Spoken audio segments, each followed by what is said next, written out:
gracias, Germán, la Universidad del Bosque, por dar una oportunidad al espacio de otro actor del sistema de salud como somos los pacientes, espacio que no ha sido fácil conseguir y ser reconocido porque solamente nos consideran a los pacientes casi en todas las definiciones como el eje del sistema de salud y la verdad no somos el eje del sistema, somos la facturación del sistema de salud en Colombia, pero más de allá todavía no estamos viendo vistos como deberíamos ser vistos en el modelo actual de salud.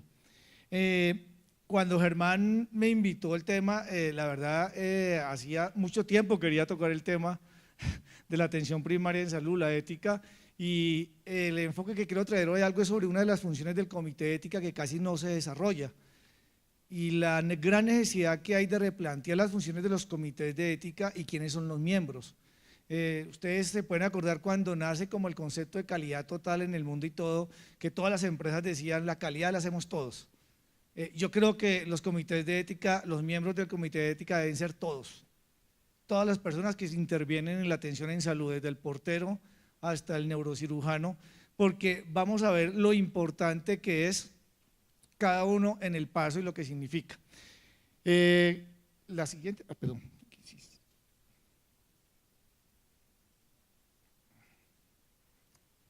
El enfoque que he querido traer acá cuando Germán me decía de esa atención primaria, pues nosotros como pacientes de alto costo generalmente, sea diálisis, VIH, cáncer, trasplantado o algo, pues ya tenemos unas unidades especializadas que nos atienden y esa atención primaria en salud se da también en estas unidades, pero en la otra comorbilidad también hacemos uso del sistema de salud. Lo he querido plantear acá desde diferentes puntos de vista de lo que es la atención primaria en salud, en el actual modelo de salud en colombiano. No vamos a hablar de regímenes especiales, siempre los discriminamos, pero no somos tan expertos porque casi no tenemos acceso al manejo de este tipo de negocio como Banco de la República, Fuerzas Militares, Ecopetrol o algo que son unos regímenes especiales. En términos generales la población está cubierta por estos tres. El enfoque que he querido dar acá es barreras y ética del negocio de la atención primaria en salud. Como lo decía los anteriores expositores, Fabio, desgraciadamente el modelo de salud en Colombia se implementa como su objetivo principal un negocio. Nosotros tenemos claro que para garantizar un derecho, especialmente de la salud, se deben hacer negocios, comprar medicamentos, pagar salarios, servicios, pero el fin del sistema no puede ser el negocio, tiene que ser la salud de los colombianos, algo que estamos alejados de ese objetivo de un sistema de salud. Entonces, en el régimen subsidiado, ¿cómo es esa atención primaria en salud? Entramos a la república, ¿cierto? A las IPS públicas de primer nivel. Generalmente, ¿qué pasa y cuáles son los principales problemas de la república? Se contrata por cápita. Esa atención primaria en salud es cápita. Y esa cápita quiere decir que yo contrato un promedio y lo que alcance a dar y lo que no alcance, punto. O sea, el objetivo no es salud, es una atención de decir, me compran 10 panes, entrego 10 panes a los 10 que lleguen y los demás se quedan sin pan. Es más o menos ese concepto. Entonces, el punto está en, cuando veíamos las funciones de los comités de ética, ¿qué función debe tener un comité de ética en un contrato de cápita para atención primaria en salud, que es la entrada al sistema de salud? ¿Qué seguimiento debe hacer un comité de ética? Muy sencillo, ustedes vieron lo que pasó con la reestructuración ahorita de los hospitales públicos de Bogotá. No hay médicos generales, listo, no hay agenda, no hay compra de medicamentos, no hay electrocardiograma y no hay insumos, no hay cuadro hemático. Sencillo, ya, se tomó la decisión. ¿Qué función juegan los comités de ética? Es la pregunta que tenemos que hacer y replantear cómo debemos volver a redefinir las funciones desde el punto de vista de ética de los negocios, porque es que los negocios también deben tener una ética. ¿Sí? Una ética que es, si yo produzco carros, sé que un carro debe tener freno porque tiene acelerador, no los puedo sacar con frenos o decir, saco 10 carros de los cuales 9 tienen frenos y otros no porque no me alcanzaron. O no vino ese día el señor que colocaba en la línea de ensamblaje los frenos, entonces ese carro se va sin freno, porque vale dinero y hay demandas. Pero como en salud todavía este costo, los abogados todavía no lo entienden y no saben sacar dinero de este negocio, entonces es algo que así sigue creciendo 20 años, sin reglas del negocio y menos ética en el negocio de la salud. ¿Cuáles son uno de los problemas que afecta a la república? Ya todos lo sabemos, no me voy a detener, por si alguien no lo recuerda, es sencillo, yo presto un servicio, no me lo pagan, se cruza la corrupción, se cruza la política y no hay atención. Así de sencillo para resumirlo. ¿Cuál es la primera barrera que existe? Y por eso he querido colocar aquí unos monachitos bonitos, me faltaron unos para que después no me digan que me faltaron raizales, etnias y todo lo habido por la comunidad LGTB y todo, me faltaron porque no me cabían. Pero quiero decir que aquí está representada toda la población colombiana, donde la primera barrera del sistema de salud es la atención primaria. La otra que habíamos visto, la parte de urgencias, pero hoy no nos compete un poquito. Y la palabra clave que creo que todos en algún momento la han tenido es: no hay agenda. ¿Y el no haber agenda qué significa? Que yo ya no ingreso al sistema de salud. Y cuando yo mencionaba que en estos comités de ética debe estar todo el mundo, porque es que cuando la niña que está en el call center, que prendió el computador y encontró mal o por error se fue a otra agenda y vio sellado, ella está haciendo parte del derecho a la salud de su usuario. Ella tiene una función importantísima, que es darle ese derecho para que pueda facturar e ir a una cita. Y ella también le debe conocer el concepto ético, porque hemos visto un enfoque del comité de ética, pero cuando ya el paciente superó todas las barreras y llegó a la atención médica. Pero el servicio de salud no solamente es la atención médica, en este sistema colombiano es todo el camino que se recorre para llegar a esa atención médica. Y ahí también tiene que estar permeado por unos conceptos de ética y de calidad. Cuando la señora llora por el call center, dice: pero es que estoy que me muero, por favor, déme una agenda, déme lo más rápido. Y la niña contesta y dice: no hay más agenda, vuelva a llamar el otro mes. Eso también es para considerarlo si es ético o no es ético. Y hasta dónde el comité de ética en un hospital que tiene un call center puede llegar a mirar si las acciones y los procesos van alineados con una ética adecuada de atención y del derecho humano fundamental a la salud. Entonces, estos replanteamientos los queremos hacer porque siempre nos acordamos como de la parte solamente de la atención médica, y esto evolucionó, esto cambió, el mundo cambió y tenemos que ajustar a las necesidades y a unas realidades. A veces no nos gusta, pero son realidades que muy difícilmente les vamos a cambiar. Entonces, cuando uno dice: si yo ya tengo una gotera, tengo que dejar el platón, si no la curo, para que no se me inunde la casa, mientras que yo reparo el techo. Y este negocio de la salud en Colombia nació sin reglas de calidad y sin ética, que es algo que está afectando, como ya lo hemos expuesto en escenarios anteriores. Entonces, esta parte de la IPS pública para el régimen subsidiado, que es una población vulnerable, es donde vemos más afectado el derecho a la salud. Y entonces, como planteaba Germán, las funciones, hasta dónde debe llegar y hasta dónde debemos de replantear esos comités y especialmente quiénes los integran. No podemos dejar una responsabilidad a 5 personas.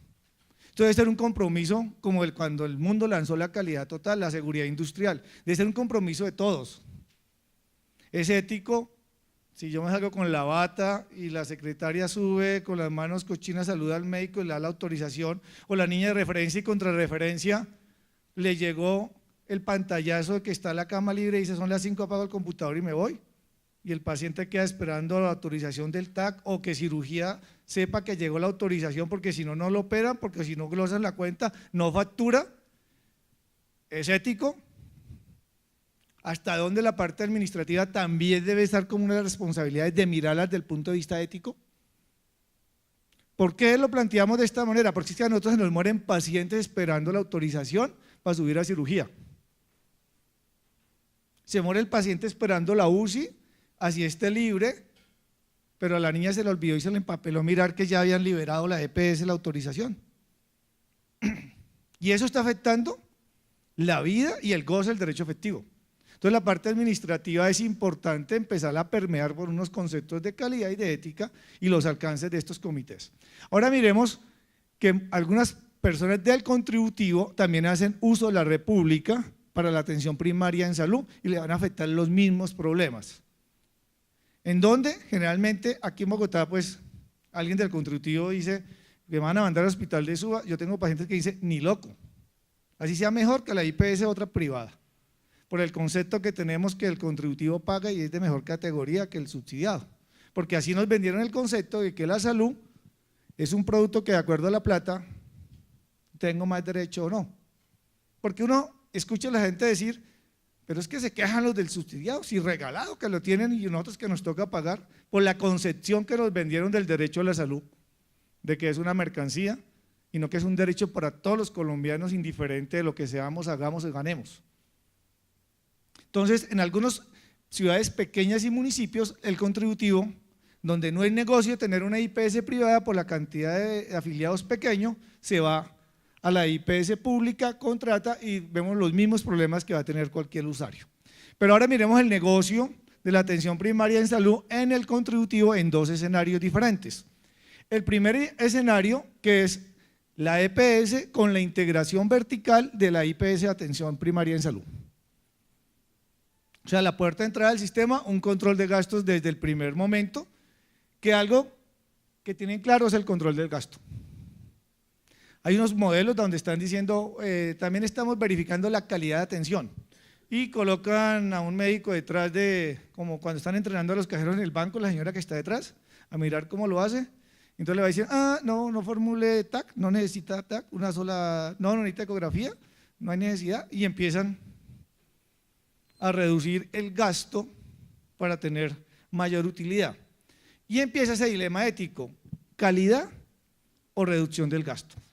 Y yo creo que el sistema de salud colombiano tiene una gran deficiencia, es que no hay indicadores de calidad de atención. Y eso genera sobrecosto y sobreuso del sistema, que es lo que tanto habla nuestro ministro, que los colombianos tenemos que adquirir un compromiso de no usar el sistema de salud para que la CPS no se quiebre. Y hay una parte de cierto, que es esto, un poco de calidad, y entonces ese dilema, en un modelo de una aseguradora que lo está implementando, que en algún momento dijimos, bueno, nosotros queremos ver cuántas acciones tomaron ustedes sobre ese ejercicio de calidad que disminuyeron de usos, pero también queremos ver cuántas ese equipo que está detrás de espaldas dijo, el paciente necesita algo más.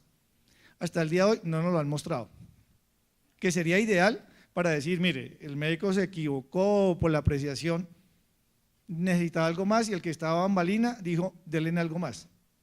Siempre nos han mostrado es que el médico daba mucho y que tocaba disminuir. Entonces, ese resultado, ese ejercicio nunca lo han dejado ver completo y no sabemos ese dilema entre reducción del gasto o calidad de atención.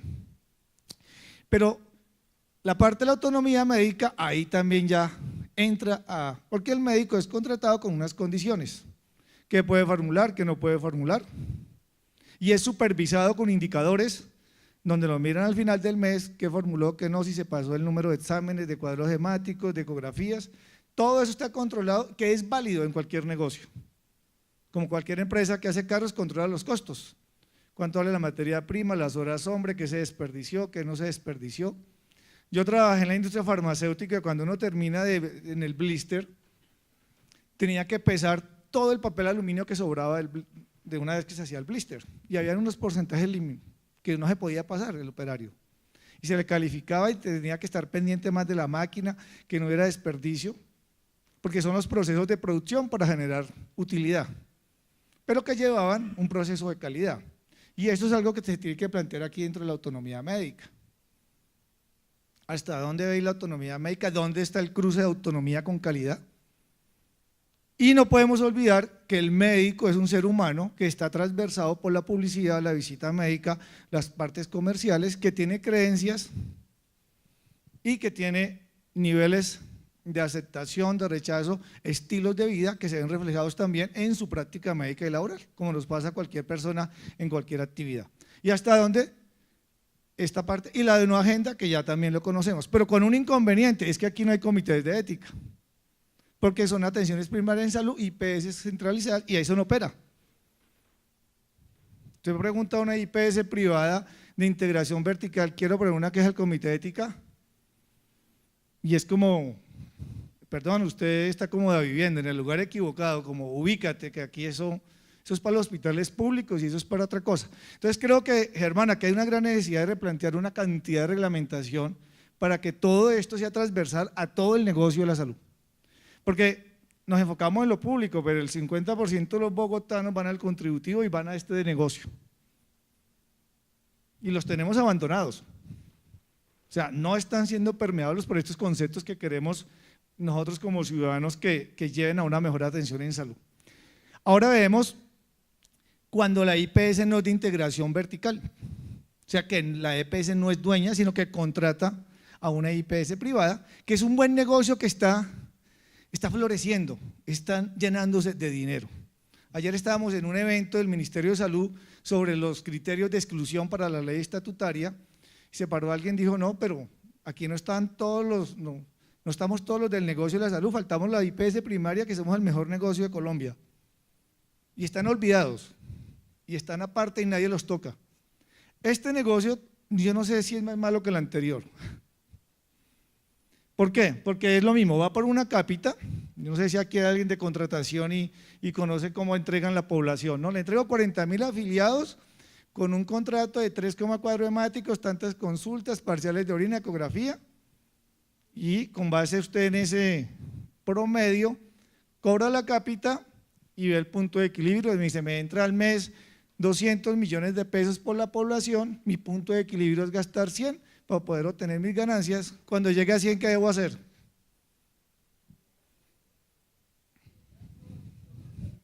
Contener el gasto, o sea, y es lógico, porque un señor que es privado, que tiene un negocio, tiene que causarle pérdidas para que otro gane. ¿Quién de nosotros lo haríamos? O sea, ¿quién entramos a un negocio y el socio dice, yo quiero ganar más para que usted pierda? Nadie. Entonces, si uno dice, desde la ética de los negocios, para él es válido. Ahora, desde la ética de la atención en salud, es válido que a mí me digan, qué pena, pero es que yo llegué al punto de equilibrio, ya no lo puedo atender, exprese al otro mes que abra otra cuenta de los gastos del siguiente mes. Entonces, este negocio es un negocio donde tampoco hay comités de ética, no hay nada, no funciona absolutamente nada de eso, y es la entrada del sistema de salud. Servicios, punto de equilibrio con la cápita, y lo mismo, pues una retención del gasto que se da, entonces no hay agenda y es lo más sencillo. El otro mes vuelve y llame a ver si hay agenda, o para la otra semana, 10 a 12 días. Y otra de las barreras, usted llega y dice, el médico se enfermó, y es normal que se enferme, vuelve y pida cita. O sea, hay unos mecanismos. Entonces, mira, ¿es ético? Debemos replantear que si el médico se enfermó, que es humano como cualquier empleado, ¿qué se debe hacer? Son las funciones de un comité. Entonces yo puedo decir que tengo un comité de ética cuando redujeron todos los médicos, se acabó la consulta, en farmacia no hay medicamentos, que ese hospital cumple su función y que va a garantizar los derechos de los usuarios. Entonces yo creo que sí estamos en un momento muy importante para replantear los alcances del comité, porque solamente nos hemos enfocado cuando el paciente supera todas las barreras y llegó al médico, y los que no llegaron. O nos presentaban dos casos interesantes de interrupción voluntaria del embarazo, porque llegaron hasta un nivel de esos, y ¿qué pasó con el primer nivel? ¿Qué pasó con el control prenatal? ¿Qué pasó con? Habíamos un pedazo, salud mental, primer nivel no hay salud mental, psicología, o sea, hay una cantidad de cosas que gracias a esta oportunidad que tenemos hoy queremos plantear de las grandes necesidades que hay en la atención primaria en salud, con las barreras de acceso y el alcance de un comité de ética, en dos sectores donde no hay comité de ética, donde no es permeable, y en este momento donde llegan el 50% de los bogotanos y más o menos el 50% de los colombianos. No, diría más, en atención llega casi el 70% de los colombianos. Entonces, esa es una situación que para nosotros consideramos crítica, y la invitación es no solamente a la atención en salud, o sea, la referencia, la contrarreferencia, las autorizaciones son parte del proceso de atención en salud y son las principales barreras por las cuales no llegamos al sistema de salud. Entonces, queremos hacer esta invitación con todas las partes y hasta dónde va la ética de la atención y la ética del negocio de la salud. Porque estos dos actores deben tener una ética también. ¿Será competencia del comité de ética o tendremos que crear una figura que se llame comité de ética de negocio de la salud? ¿Cómo podemos remediar aspectos que deberíamos garantizar? Que la EPS, si se pasa el gasto y no se niega el servicio, pagara esa diferencia. Que lo hemos propuesto para ser, como se dice, identificar problemas y dar soluciones. Pero en el mundo de los negocios nadie confía en el otro, porque uno va a carulla y no le dice al cajera, mañana le pago, ella dice, sí, tranquilo, no, paga y se va. Entonces, ¿qué dicen las EPS? No, porque entonces eso es abrir la boqueta para que nos cobren mucho. Por eso el riesgo lo cubre él, le entregamos la población, pero el riesgo no lo cubre él, el riesgo lo cubre el usuario. Que es lo que el sistema de salud quiso hacer diciendo, yo contrato un intermediario que él me cubre el riesgo. Y nos dimos cuenta que el riesgo no lo cubría la EPS, por lo que no estaba en la UPC, se iba por el no POS y lo pagaba el Estado. Y cuando era el punto de atención que llega al equilibrio, pues se queda el usuario sin atención. Aquí pasa lo mismo, se queda el usuario sin atención. ¿El riesgo en dónde terminó?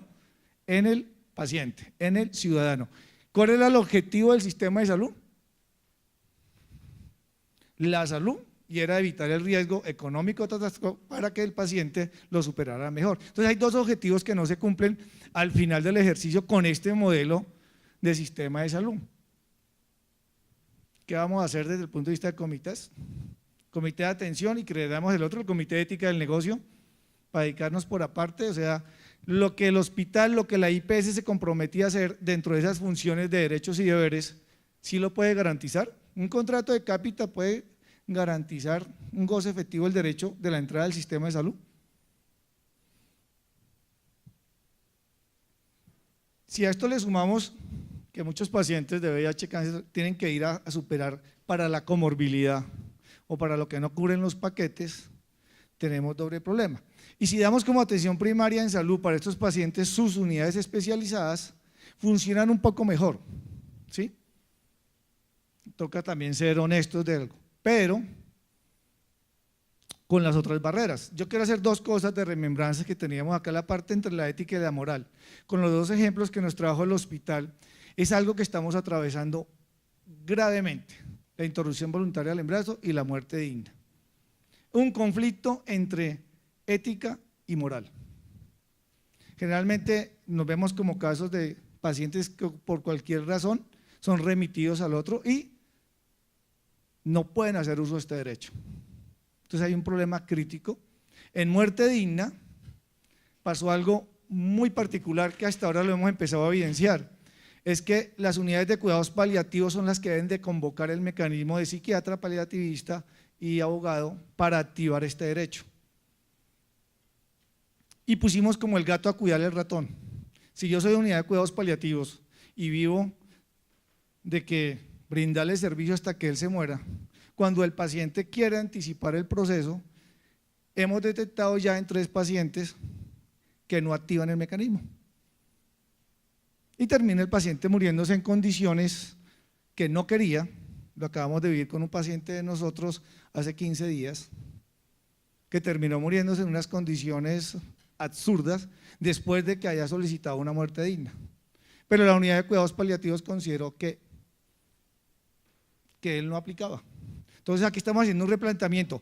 Debe ser activado ese mecanismo por la unidad de cuidados paliativos si es allá donde está el paciente y es allá donde factura y la unidad de cuidados paliativos vive de facturar cuidados paliativos. Esa gran pregunta también la dejamos y creo que es una gran necesidad. Y lo mismo pasa con interrupción voluntaria del embarazo.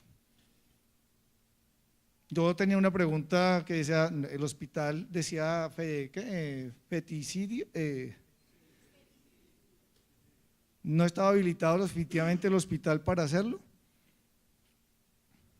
Yo en mi ignorancia dije 4º nivel, todo decía, ¿a dónde lo remito a un paciente de eso? Si a mí me llegara el caso, yo lo primero que pensaría sería en San José, San Ignacio y Fundación, porque de ahí para abajo no pensaría en nada. Entonces, quiero hacer la pregunta y replantear es mirar hasta dónde a veces la pelota en estos pacientes empieza a rotar por todos lados con justificaciones técnicas, pero detrás hay conceptos morales. Y no es un ataque porque tenemos con mujeres de embarazo voluntario que desde la señora que las autorizaciones le da el primer consejo y voy a traer un caso que vale la pena. La paciente llega, la señora a la EPS y pregunta, la empleada de la EPS le invita el sábado a su casa a darle una charla de por qué no lo debe hacer e invitarla a que reconsidere la… Y le hizo todo lo imposible para remitirla hasta Bogotá, porque en la ciudad no había, municipio no había… Llega a nosotros y nos dice: es que llevo 3 semanas y no me han logrado la autorización. Cuando comprobamos es que la señora, la EPS, la llevó a su casa, le dio toda una cátedra de moral, le dijo que no era justo, que lo pensara y nunca remitió el caso a la principal. Entonces, por eso el personal administrativo debe entrar y ser transversal a estos conceptos de ética, porque en las manos de ellos está la primera entrada al sistema de salud también.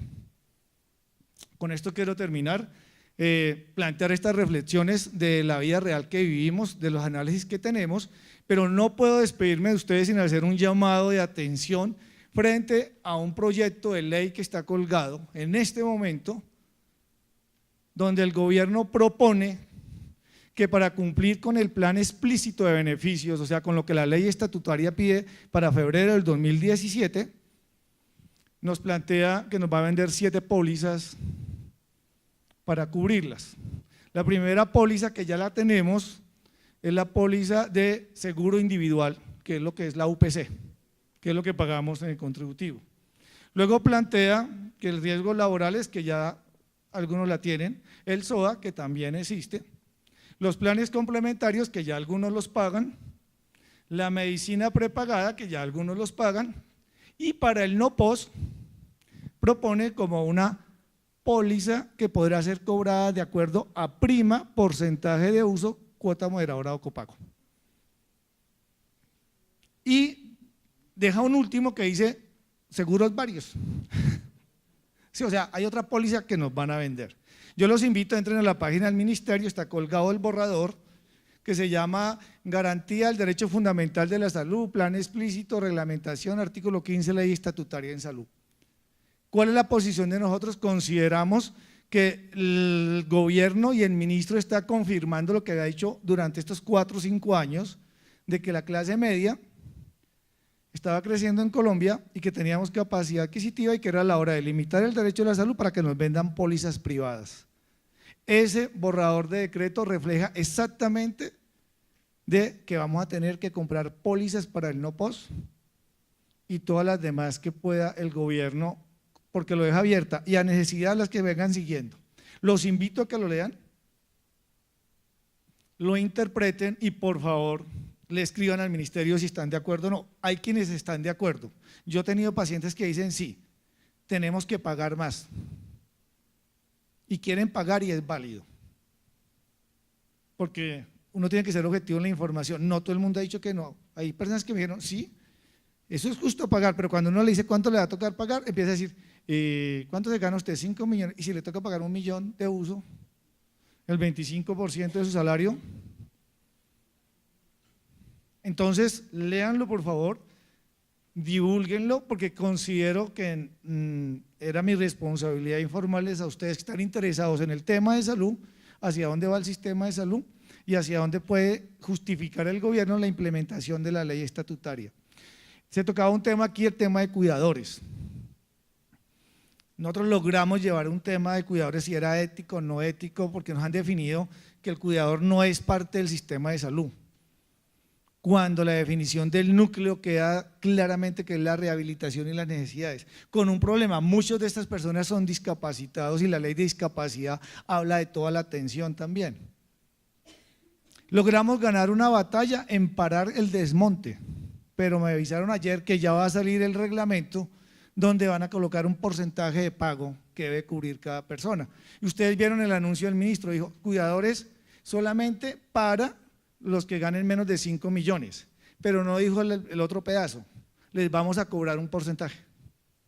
Entonces también los invito, en algún momento nos colaboren, así sea por redes, a decir, ese no es el derecho a la salud que queremos.